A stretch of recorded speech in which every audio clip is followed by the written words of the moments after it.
2025 সালে ফেব্রুয়ারি মাসে দেশে $2.53 বিলিয়ন রেমিটেন্স পাঠিয়েছেন প্রবাসী বাংলাদেশিরা। বাংলাদেশ ব্যাংকের হালনাগাদ প্রতিবেদনে এই তথ্য জানানো হয়েছে। এতে আরও জানানো হয় 2024 সালের ফেব্রুয়ারিতে রেমিটেন্স হিসেবে এসেছিল $202 কোটি, বছর ব্যবধানে যা বেড়েছে অন্তত 25%।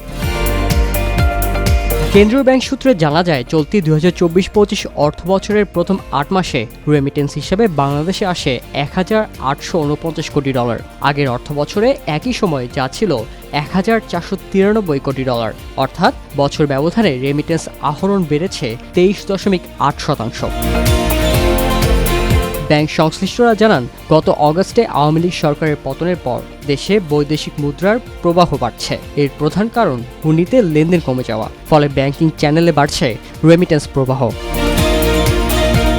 একই সঙ্গে রমজান ও ঈদ উপলক্ষে ফেব্রুয়ারি মাসের প্রবাসীরা অতিরিক্ত অর্থ দেশে পাঠিয়েছেন বলে মনে করেন অনেকেই। তাদের মতে, প্রতিবছর রমজান ও ঈদের আগের মাসগুলোতে রেমিটেন্স প্রবাহ স্বাভাবিকের থেকে বেশি থাকে।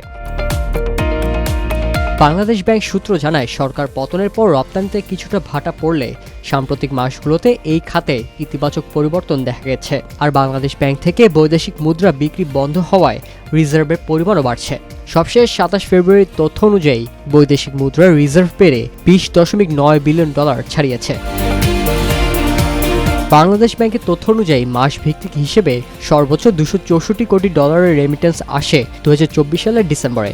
এর আগে একক মাস হিসেবে সর্বোচ্চ রেমিটেন্স আহরণের রেকর্ড ছিল 2020 সালের জুলাইতে $260 কোটি।